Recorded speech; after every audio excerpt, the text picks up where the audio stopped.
Australia کے شہر Sydney کے ایک شاپنگ سینٹر میں ایک شخص نے خنجر کے وار کر کے 5 افراد کو ہلاک جبکہ متعدد کو زخمی کر دیا۔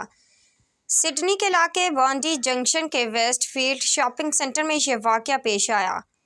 پولیس کی جانب سے جاری بیان کے مطابق حملہ آور سمیت 6 افراد ہلاک ہوئے ہیں۔ اسسٹنٹ پولیس کمشنر اینتھونی کوکی نے بتایا کہ ایک خاتون پولیس اہلکار نے حملہ آور کو فائرنگ کر کے ہلاک کیا۔ انہوں نے مزید بتایا کہ اس شخص کے حملے سے اب تک 5 افراد ہلاک ہو چکے ہیں جبکہ متعدد زخمی ہیں۔ حملے کے بعد سپہر 4 بجے امدادی اداروں کو بوٹنی میں طلب کیا گیا۔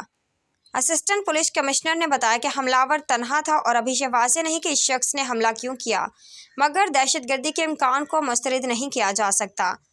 ان کا کہنا تھا کہ زخمی افراد کو ہسپتال منتقل کیا گیا ہے اور ہلاکتوں میں مزید اضافہ ہو سکتا ہے۔ ابھی تک حملہ آور کی شناخت بھی سامنے نہیں آئی ہے۔ پولیس کی جانب سے لوگوں کو علاقے میں جانے سے گریز کا مشورہ دیتے ہوئے کہا گیا کہ واقعے کی تحقیقات جاری ہیں۔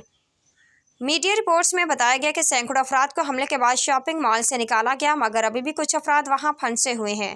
سوشل میڈیا پر بھی متعدد پوسٹس میں شاپنگ سینٹر سے لوگوں کی بھگدڑ کو دکھایا گیا ہے۔